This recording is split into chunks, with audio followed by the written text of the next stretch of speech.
வணக்கம் நண்பா, தளபதி ஃபேன்ஸ் எல்லாத்துக்குமே வணக்கம். இந்த வீடியோ பார்க்கறதுக்கு முன்னாடி இந்த வீடியோக்கு வந்து ஒரு லைக்கை போட்டுட்டு இந்த வீடியோ வந்து பார்க்க ஸ்டார்ட் பண்ணுங்க நண்பா.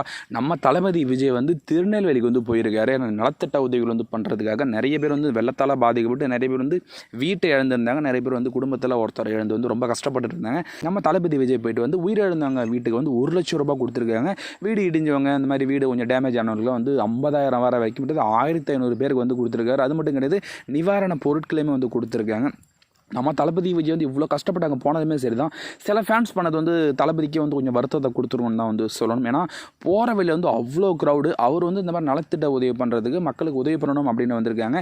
இந்த டைம் வந்து தளபதியை தொட்டு பார்க்கணும், தளபதிக்கு வந்து ஒரு முத்தம் கொடுக்கணும், தளபதியை விட தொட்டுடணும், அவரை பார்த்துடணும் அப்படின்ற மாதிரி வந்து அவங்கள தளபதியை அப்படி போகும்போது வந்து அவ்வளோ பேர் கூட்டமாக நின்றுட்டு அவரை இடிக்கிறது, அவர் தொடர அப்படின்ற மாதிரி பண்ணுறது, கால் மிதிக்கிற இந்த மாதிரி விஷயங்கள் வந்து அன்வான்டாக வந்து பண்ணியிருக்காரு. ஆனால் இவ்வளோ நடந்தாலுமே கூட தளபதி விஜய் வந்து கொஞ்சம் கூட முக சுழிச்சிக்காமல் எல்லாத்திலையும் சிரிச்ச முகத்தோட தான் வந்து எல்லாருக்குமே வந்து அந்த பொருட்களை வந்து கொடுத்துட்டு போயிருக்காரு. இப்படி ஒரு தலைவன் வந்து யாருக்காவது கிடைப்பாங்களா? ஏன்னா இவ்வளோ ஃபேன்ஸ் வந்து நமக்கு அது அன்பாக இருந்தாலுமே கூட அவங்களுக்கு எவ்வளோ உள்ளுக்குள்ளே ஒரு பெயினாக இருக்கும் இந்த மாதிரி காலம் விதிக்கிறது, இந்த மாதிரி பண்ணுறது.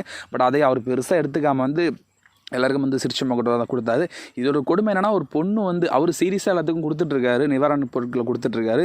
ஒரு பொண்ணு வந்து தளபதியை செல்ஃபி எடுக்கிறேன்ட்டு தளபதி செல்ஃபி எடுத்துகிட்டு இருக்கு. ஸோ தளபதி விஜயம் வந்து ஒன்றும் சொல்லவும் கிடையாது. அதுக்கப்புறம் வந்து அந்த பொண்ணு வந்து செல்ஃபி எடுத்த கையோடவே நான் போகிறேன் அப்படின்ட்டு போச்சு. உங்களுக்கு வேணாம் அம்மா அப்படின்னு கேட்குறதுக்கு, இல்லை சார் நான் வந்து ஃபோட்டோ எடுக்க தான் வந்தேன்னு சொன்னோன்னே அவருக்கு உள்ளுக்குள்ளே சத்தியமாக காண்டாக இருந்திருக்கும். ஏன்னா அவர் என்ன விஷயம் பண்ணுறதுக்காக வந்திருக்காரு, அவ்வளோ பேர் வந்து வெயிட் பண்ணிட்டு இருக்காங்க, அவ்வளோ வயசானவங்க வந்து வெயிட் பண்ணிட்டு இருக்காங்க. இந்த டைம் வந்து செல்ஃபி எடுத்தாங்கன்னா பார்க்குறவங்க என்ன நினைப்பாங்க, இவங்க ஃபேன்ஸ்க்கு வந்து செல்ஃபி எடுத்துகிட்டு இருக்காருன்னு நினைப்பாங்க. பட் அவர் அதை கூட வந்து அந்த டைம் வந்து காமிச்சிக்கல. ஆனால் இப்படிலாம் வந்து ஒரு கொடுமை பண்ணுறதுக்கு நம்ம தளபதி ஃபேன்ஸ் சில பேர் இருக்காங்கிறது தான் ஒரு கொடுமையான விஷயமா இருந்துட்டு இருக்கு.